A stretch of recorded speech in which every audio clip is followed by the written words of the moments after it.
volta com o nosso Band Eleições nesta semana, conversando com os candidatos e candidatas à prefeitura da cidade de Hortolândia. E a nossa convidada, direto dos nossos estúdios no Complexo de Comunicação João Jorge Saad, no Jardim São Gabriel, em Campinas, é Eliane Garcia, candidata do PSOL à prefeitura da cidade de Hortolândia. Candidata, muito obrigada por atender o nosso convite, conversar com o nosso ouvinte, nosso espectador. Um bom dia, é um prazer recebê-la aqui na Bandeirantes. Bom dia, eu que agradeço pelo convite, cumprimentar por esse espaço e importante momento para a cidade de Hortolândia estar apresentando os projetos das eleições 2024. Candidata, historicamente, Hortolândia é uma cidade que elege prefeitos, vereadores de esquerda. Já elegeu prefeitos do PT, historicamente candidatos a governador, a presidente do Partido dos Trabalhadores e de outros partidos de esquerda, tem boas votações na cidade de Hortolândia. Esse ano, os partidos de esquerda estão coligados a partidos de centro-direita. A senhora considera que a sua candidatura é a única de esquerda nessa eleição 2024? Acho que esse é um ponto que marca a nossa campanha e é o diferencial da cidade de Hortolândia. Como você mesmo colocou, a cidade de Hortolândia, recente, de uma cidade jovem, mas tem um histórico de luta, de movimentos sociais, populares, e sempre se pautou por uma pauta de esquerda. E hoje, a realidade da nossa cidade é que nós, do PSOL, apresentamos a única candidatura de esquerda na nossa cidade. E isso é um ponto de debate importante para atingir aquelas pessoas que se sentem representadas num projeto mais progressista, que tem a intenção de mudar a vida dos trabalhadores e trabalhadoras da nossa cidade. Agora, nas últimas eleições, o governador Tarcísio, o candidato à reeleição a presidente Bolsonaro, ele teve maioria de votos também em Hortolândia. Em que momento a senhora acredita que a esquerda talvez tenha se desconectado desse eleitor e de que maneira a senhora tenta trazer de volta essa marca histórica de Hortolândia? Realmente, nos últimos 4, 5 anos, foi uma onda, quando elegeu o presidente Bolsonaro e aqui em São Paulo o governador Tarcísio de Freitas. No entanto, a gente considera que, no seu cerne, Hortolândia tem, sim, na população, um desejo e uma análise de que os governos de esquerda na cidade de Hortolândia como um todo fizeram um bom governo. E como que a gente quer se conectar com essa população? Falando as pautas que a gente compreende que vai atingir a população, que é relativamente a questão da saúde, educação, e mostrar qual que é a diferença do projeto de esquerda e um projeto de direita liberal, conservador, principalmente para quem precisa de uma escola pública de qualidade, a educação, para quem usa os serviços públicos, o transporte. E aí que a diferença vai se mostrar no nosso plano de governo. Então, a gente quer, sim, debater com a população de uma forma bastante honesta e transparente quais são as nossas propostas e trazer para o debate a importância de ter um projeto de esquerda para a cidade de Hortolândia. Para a gente entrar um pouco, então, nessas propostas, candidata Eliane Garcia, do PSOL, nossa convidada hoje aqui na série de entrevistas com os candidatos à Prefeitura de Hortolândia. Qual a prioridade que a senhora tem no seu plano de governo, com a sua equipe, em relação à saúde? A maior preocupação hoje em Hortolândia qual é, candidata? Eu considero que, 2 pontos cruciais, é a questão de saúde e educação. Para a saúde, hoje é um gargalo muito grande nos atendimentos, por exemplo, no hospital, um hospital que não atende a demanda da cidade. Então, há que se ter um projeto de construção e implementação de mais leitos na cidade e também fazer um olhar mais individualizado e personalizado, trazendo para os atendimentos de uma saúde preventiva e não corretiva, nos atendimentos, dos prontos atendimentos, nas UBSs, nas unidades de saúde da família. A gente tem que retomar aquilo que antigamente era muito mais próximo da população, onde os médicos sabiam o nome da família, sabiam o nome do paciente. Então, humanizar mais o atendimento nas unidades básicas de saúde, nas UBSs, implementar atendimentos mais especializados na UPA, para garantir também que não haja uma superlotação no hospital, por exemplo, que nós temos um único hospital na cidade, que acho que tem que se discutir esse formato desse hospital, que boa parte da sua gestão é terceirizada, algo que nós condenamos e não vamos compactuar com isso, que a gente compreende que a saúde pública tem que ser gerenciada e ofertada por servidor público, e isso faz muita diferença.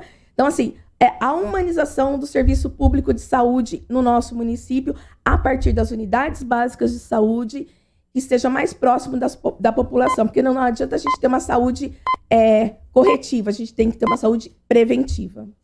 Com relação à área de mobilidade urbana, candidata, quais são as principais propostas que a senhora tem, principalmente para desafogar algumas ruas e avenidas da cidade e para quem utiliza o transporte público em Hortolândia, seja urbano, seja intermunicipal? A mobilidade urbana na cidade de Hortolândia, em que pese que a gente tem que reconhecer alguns avanços, obviamente nítidos para a nossa cidade, com relação à construção a interligação entre pontos da cidade, construção de rodovias, interligação. No entanto, a gente percebe que há um problema que não é de hoje, que é a questão do transporte público. Primeiro, que não tem uma interligação completa ainda entre as cidades e o bairro. É uma cidade que cresce de uma maneira vertiginosa nos últimos 10 anos, e o transporte público, principalmente, não acompanhou esse crescimento, né? O trabalhador que precisa se deslocar entre a cidade, né, ou intermunicipalmente para cidades de Sumaré, Campinas, Americana, a cidade não oferece esse transporte público de qualidade, porque a gente compreende hoje que há um pouco diálogo com a população para entender as principais demandas e um diálogo também com o setor do empresariado do transporte público, que a gente considera que não é um transporte público. Além de não ser de qualidade, tem um preço alto, né, e que não atende a demanda da população que precisa se deslocar, principalmente com o transporte público. E se a gente investe num transporte público de qualidade, a gente vai desafogar as principais vias da cidade, que hoje, quem trafega pelas principais avenidas, Emancipação, Avenida Santana, Olívio Francischini, percebe que nos horários de pico ainda há um conglomerado muito grande de veículos, principalmente nos horários de pico, que tem que ser resolvido, principalmente se a gente tivesse um transporte público de qualidade, o que não há, né? Então, a gente tem que se trabalhar essa questão de criar pontos de acesso de transporte público para que as pessoas deixem os seus carros em suas casas, que não é só uma questão de mobilidade, mas também a questão ambiental que a gente tem que pensar também para a cidade de Hortolândia. Nós estamos conversando com Eliane Garcia, candidata a Hortolândia pelo PSOL, que tem como vice na chapa o professor Igor do Vôlei. Candidata, como foi a escolha do seu vice e qual deve ser o papel dele também numa eventual gestão que a senhora tenha à frente da cidade? Como todos conhecem um pouquinho a história do PSOL, né? O PSOL é um partido relativamente jovem, né? A gente quis trazer essa juventude para o nosso vice, né, que é um professor jovem, que tem um envolvimento muito grande com o esporte, com a educação e com a juventude da cidade. É um garoto, digamos assim, né, um rapaz que tem uma visão bastante importante de que cidade que a gente quer. Ele está no campo, ele é do PSOL também, a nossa chapa é PSOL, a gente está na Federação Rede PSOL, e o nosso vice foi escolhido com base no perfil, né? A gente colocamos uma mulher negra, professora, e optamos por ter um jovem professor também para nos auxiliar nesse papel. E, obviamente, que é fundamental, né? Haja vista toda a história política dos últimos períodos, o vice é muito importante, e o Igor, eu tenho certeza que cumprirá um papel muito importante na nossa administração. A senhora falou da Federação PSOL e Rede, que tem para 2024 6 candidatos a vereador. Hortolândia é um município que tem 19 vereadores ao todo. Então, mesmo que todos os candidatos sejam eleitos, a senhora, uma vez prefeita, ainda assim não teria maioria na Câmara. Como que a senhora imagina um diálogo, uma vez eleita prefeita, com partidos que hoje fariam oposição, pelo menos na teoria, ao PSOL como gestora pública? Essa pergunta é importante porque sempre quando a gente olha o cenário estadual, federal, a gente começa a pensar como que se dão os acordos, o que interessa para cada um, se muitas vezes a vontade pessoal não sobressai sobre a vontade coletiva. Por isso, nós do PSOL temos muito estabelecido no nosso plano de governo a nossa parceria com aqueles que nos elegerão. A nossa principal bandeira, do ponto de vista político, é estar ouvindo a população de Hortolândia. Ouvindo o servidor, ouvindo as mulheres, ouvindo os trabalhadores, ouvindo a juventude, e trazer essa demanda e apresentar para o Poder Legislativo que essa não é uma demanda do Poder Executivo, mas é uma demanda da população.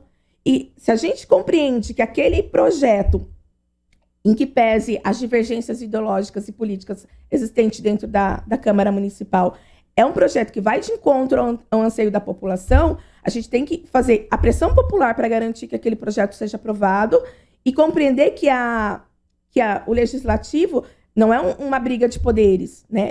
É uma conjectura para garantir um melhor resultado para a população, né? Então, assim, interesses individuais, políticos, partidários, eles não vão se sobressair no mandato do PSOL. Não vão. Porque, primeiro, que a gente não vai trabalhar com jogo de interesses, não haverá barganha num eventual governo do PSOL. O que haverá é o interesse da população acima de qualquer coisa. E se a gente precisar mobilizar a população para transporte, para saúde, para educação, a gente vai fazer isso. A gente não vai se furtar em ter um governo democrático, popular, pautado pela consulta daqueles que têm mais interesse. Candidata Eliane Garcia, do PSOL, conosco aqui nessa edição do Band Eleições. Temos ainda um minutinho, candidata, para falar sobre segurança pública. Uma preocupação também do eleitor. Qual a senhora entende que é o papel da Guarda Municipal no combate também à criminalidade numa cidade como Hortolândia? Infelizmente, nos últimos períodos, né, nós já tivemos, eu sou moradora de Hortolândia já há 47 anos, né, sou funcionária pública e da área da educação. Hortolândia já foi muito mais violenta do que é hoje, isso é fato, né? Todo o desenvolvimento que aconteceu deu uma diminuída, mas, no entanto, nos últimos períodos, a gente tem ouvido da população a questão da segurança pública como um gargalo. Lembrando que a responsabilidade maior da segurança pública é do governo do estado de São Paulo. Então, a gente quer, sim, ter uma parceria com o governo do estado de São Paulo no sentido de diminuir as violências cotidianas, né? E a Guarda Municipal, primeiro que a gente tem que aumentar, equipar o efetivo da guarda cada vez mais. Tem um concurso público vigente, acho que tem que ter um salário adequado, acho que é importante a gente falar da questão da valorização do servidor público, seja da segurança, da saúde, da educação, coisa que a gente tem recebido bastante queixas, né, das últimas administrações que não tiveram esse olhar para garantir que o servidor público, que oferece o serviço de saúde, educação e segurança, seja reconhecido, bem remunerado e bem capacitado. Então, remunerar o servidor da Guarda Municipal, equipar e garantir que seja uma Guarda Municipal integrada com o sistema de segurança do Estado e que esteja em todas as principais regiões, a partir do monitoramento dos índices de violência, onde há o maior índice de violência, os problemas de feminicídio. Então, o monitoramento da Guarda Municipal e uma Guarda Municipal parceira da população. Candidata Eliane Garcia, respeitando o tempo aqui com os demais candidatos também à Prefeitura de Hortolândia, hoje nossa convidada aqui nos estúdios do Grupo Bandeirantes, candidata pelo PSOL. Muito obrigado pela sua atenção com o nosso ouvinte. Um bom dia, bom trabalho à senhora e toda a sua equipe. Obrigada.